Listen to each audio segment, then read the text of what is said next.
Salut à tous et bienvenue dans cette nouvelle vidéo. Aujourd'hui on s'intéresse aux évolutions, aux pourcentages et essayer de comprendre tout le lien qu'il y a entre ces deux expressions.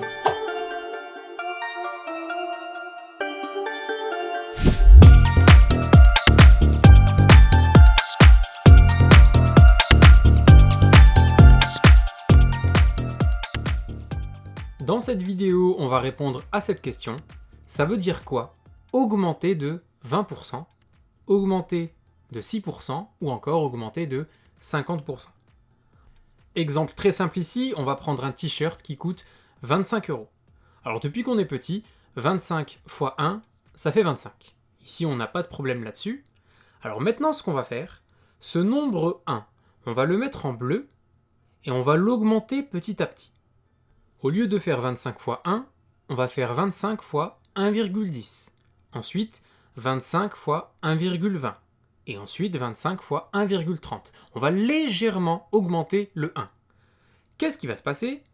25 fois 1,10, ça nous fait 27,50. 25 fois 1,20, ça nous donne 30. Et 25 fois 1,30, ça nous donne 32,50.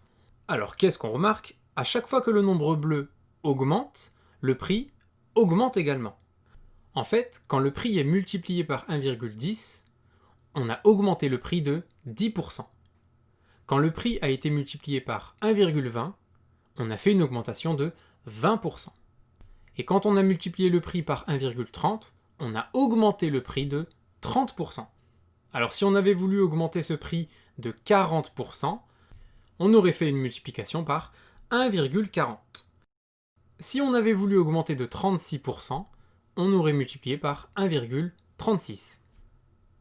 En résumé, quand on veut augmenter une quantité d'un certain pourcentage, on la multiplie par 1, et on écrit juste après le pourcentage que l'on souhaite appliquer. Et ce nombre que vous venez de construire s'appelle un coefficient multiplicateur. Coefficient, ça veut dire un nombre, et multiplicateur parce qu'on fait toujours une multiplication par ce nombre-là. Alors le petit piège classique dans lequel il ne faut jamais tomber, c'est une augmentation de 8% par exemple.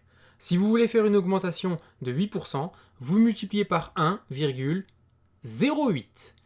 Et oui, parce que si vous avez le malheur d'écrire 1,8, 1,8 ça correspond à 1,80, donc 80%. En fait, dites-vous toujours qu'il faut deux chiffres après le 1, super important. Et maintenant, deux exemples légèrement plus compliqués. Si jamais vous avez une augmentation de 26,5%, ici on multiplie par 1,26 et on rajoute le 5 juste après. Si vous avez une augmentation de 3,7%, on écrit 1,03 et juste après on met le 7. Donc voilà, si jamais vous avez un pourcentage avec une virgule, notre coefficient multiplicateur il devient un peu plus précis que tout à l'heure.